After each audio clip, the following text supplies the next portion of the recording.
about the rising trend of powerful offense in games, like Street Fighter 6, Tekken 8, Strive, etc., with the diminishing of defensive options?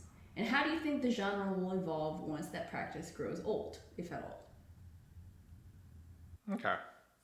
So let's start by just making sure we're talking about the same thing. For those who don't follow the fighting game genre super closely or are kind of new to it, there has generally been a shift over the past several generations of fighting games to just gradually emphasize offensive options over defensive options.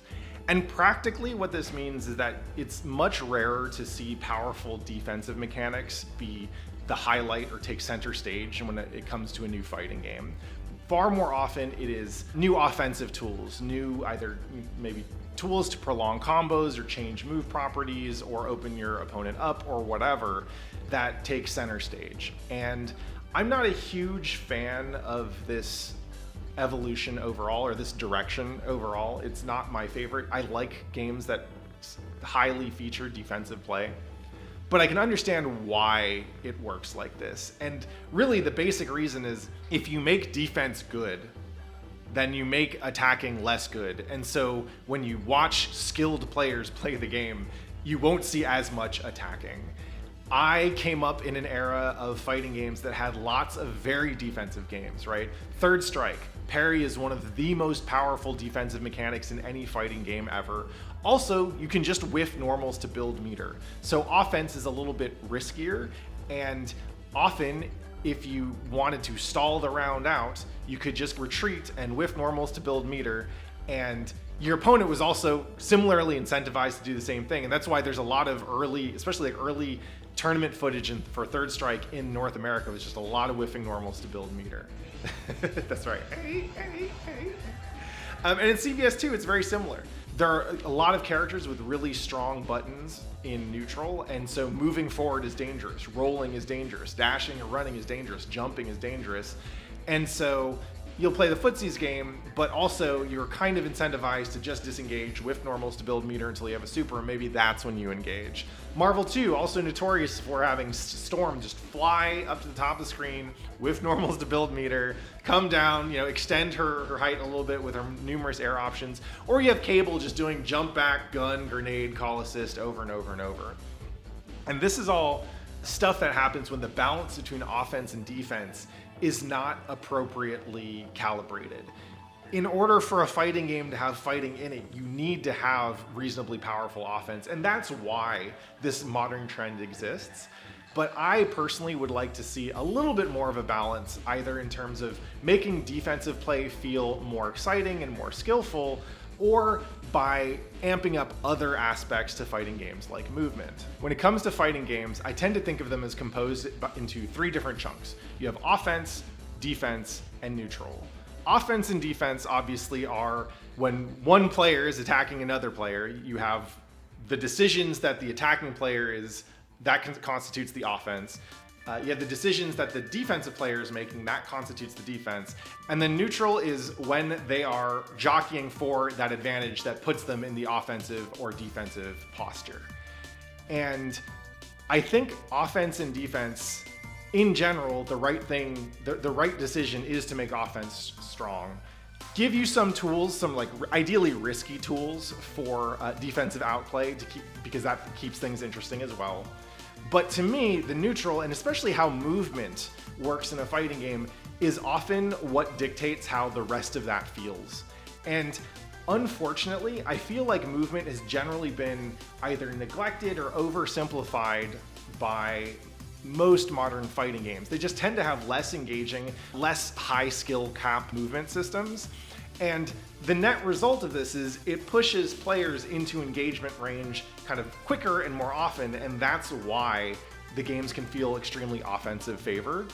It's not just that the offensive systems generally overpower the defensive systems, it's also that you're unable to use movement to effectively dictate when you want to engage. Part of what made those previous examples work, for example, Marvel vs. Capcom 2, Storm can't run away and whiff normals to build meter without extremely powerful movement options. Her movement options make her super fun.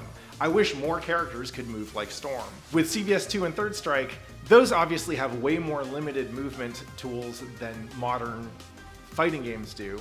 But even those games would typically allow for a certain freedom of movement. CVS2 obviously inherits a lot of systems from SNK games like King of Fighters. You have roll, you have short hop, that kind of stuff to allow for more flexible movement, even in a kind of more traditional footsies-based fighter mode. Third Strike movement is actually pretty fast. The dashes are really good at unlocking certain characters to be able to move quickly. Characters also have a lot of different aerial attacks that can give them different movement options as well.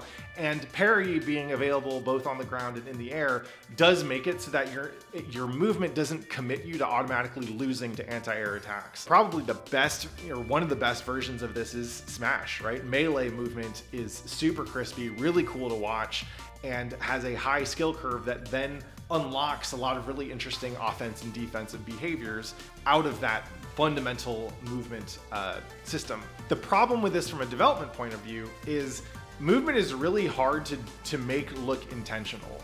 When you see Magneto zipping around in Marvel, or when you see Fox wave dashing all over the place in Melee or whatever, those look like video game characters doing video game things, right? And especially because those games are older, the animation's not quite as detailed. They just kind of look like they're doing stuff really quickly, moving around all over the place. It's not, it never really looks kind of natural or intentional in terms of what the creative vision for the work is. I don't think anyone working on Melee really wanted Fox to be the fastest fighting game character in history. So there's this tension point where as much as I would love to see more interesting, higher skilled movement really take over in fighting games, the real challenge there is making this also feel responsive and look clean from an animation perspective. So I would love to see this. I don't know if we'll see it anytime soon, but to me, that is the optimism that I have for the future in terms of where fighting games could go that isn't just compounding this investment in offense. I also feel compelled to say that games that are defensive are fun, and there are a lot of them. They're just not really the games that get the biggest mainstream draw. So for example, Uni is more about blocking than basically any other fighting game I've ever played. When I play Uni, it takes me a while to get in the mindset of, oh, I just need to block everything all the time. You really get to block up tech to throw, you know. But once I do, I'm like, oh, this is really fun. And it's fun in a really unique way because it rewards players for blocking effectively, which is something that I don't think enough games do. Melty Blood type Lumina also had pretty strong defensive systems in the shield mechanic, though I believe it was changed a little bit to turn down the kind of raw RPS all the time feeling that the launch patch had. Samurai Showdown is one of the most defensive games out there. And it's defensive for a couple of reasons, but I'd say that the main one is really just that attacks for the most part aren't good on block. So if you are attacking a lot, then your attacks are getting blocked a lot, and that doesn't necessarily put you in a very good position. And so what you get instead is this really fun kind of slow plotting footsies game where you have to be really careful about where and when you choose to attack, because if it's predictable enough that your opponent can just block it, then you didn't really advance your state. You didn't really get an advantage there, and you might have actually exposed yourself to a disadvantage. One of my favorite moments for me personally as a fighting game player was when I entered the Samurai Showdown 7 tournament at EVO, and I had a match. It wasn't that deep in the bracket. I think, well, there were a lot of DQs in the bracket because I think people just signed up and they wanted the free shirt or something. That's usually what happens with a lot of SNK games at EVO. But I think we're like maybe 3 or 4 matches deep in winter side of round 1 pools. And I was playing with someone who is similarly chill in terms of their pace when playing the game. We might have had a kind of more explosive round 1 where we were swinging a bit more and really feeling each other out. But I want to say as round 2 of game 1 came, and I just had my character stand there. And he looked at me and walked back and forth. And then he just stood there. And then I took my hands off my controller. And he took his hands off his controller. And we were sitting there I'm describing this. It's taking me longer to describe this than we actually took. But when you're sitting there at EVO and the noise that people is around you, you just find that moment of peace. I was like, oh, this this is a perfect samurai fighting game. And then I forget what happened. Actually, I remember what happened. Irene was standing right behind me, and she went, "Ah!" And I think I probably pressed a button at that point, but maybe it was him. And then we went on and played the match. And I'm like, that is amazing. That felt like a movie being brought to life in a video game. And it was fantastic. But if you saw that every third Samurai Showdown match, probably wouldn't play as well on streams. You probably wouldn't stick around as long to play or watch those games. So I get it. But defensive fighting games, I love them. I really do that? Yes, I heard you. Yes, sir. One game apiece for these players. This is the rubber match of game 3. Whoever wins this will be moving on into winner size top 8. Keeping it nice and simple with that D button. Getting it a little. And this is the respect mode right here. Yeah. This is big respect mode. Listen, you see that elk? It is not moving. No. Because it's peaceful. Yeah. It is peaceful. He is at one with nature. This is a Kurosawa movie right here. Absolutely. All right. The cough, the stare down, the snow gently falling, just like here in Chicago. Yeah. Absolutely. You see the fox in the background? He's like, bro, what's about to happen? Right? I don't know what's going to happen right now. Samurai Showdown right now. Oh, is this a technical issue? This is a different type of issue. Excuse me, I might have been over-anticipating the stare down. Okay, all right, I was talking up a storm. We get to look like fools. That's fine. That's fine. It turns out it was a technical issue. Okay. I was like... But the funny thing about fighting games as a market, and the reason I bring this up is because I think it makes sense for the most popular games to be offensive focused. But the funny thing about fighting game players is we're not the same from one game to another. So if you get into the genre and you start out playing an offensive game, you'll develop a lot of offensive skills. And then when the next game comes out, that's often a reset point, right? Where they'll simplify the game in order to welcome in a new generation of players, and that's great. But you might not be down for that. You might want something that has a little bit something new, but doesn't feel like you don't get to use your old skills. And because we grow in response to the games we play, someone might, you might be well suited to play that offensive game. That's the one that gets you into the genre and teaches you things. But maybe for round 2 or round 3, you're like, oh, maybe I'm going to try this game over here that's a little bit different in its pace. And oh, maybe I like it now and I didn't like it before. So the thing about fighting game players is every new generation of games gives us a new generation of players. And those players go on to learn other games after that. Not everyone sticks around forever, right?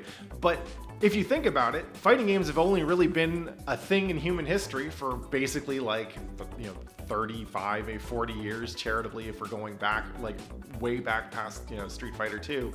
We're getting new fighting game players all the time.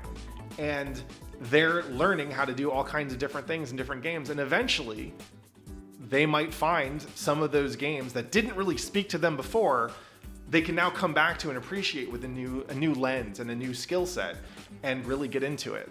If you're only playing one fighting game and it's your first fighting game, yeah, an offensive one makes sense. And so that's why I would expect that trend to continue. But for your second fighting game or your third fighting game or your 20th or your 30th, you can try all kinds of different stuff because you're down for something new. So I wouldn't really expect this trend to change for the stuff that is trying to do big numbers. But the beautiful thing about fighting games is that there's always games out there that aren't meant to be played by everyone, and that you can have an awesome time, probably a better time in a lot of cases than you would have had playing the big stuff, and that's beautiful. So I don't think that the trend really needs to change for me, because I can find all kinds of games to play that are exactly the way I like them. But, it would be cool if we saw more movement emphasis go into some of the bigger games as just an attempt to really reclaim some of what made previous generations of fighting games so amazing. So yeah, great question. Love talking about this stuff. Thanks for asking.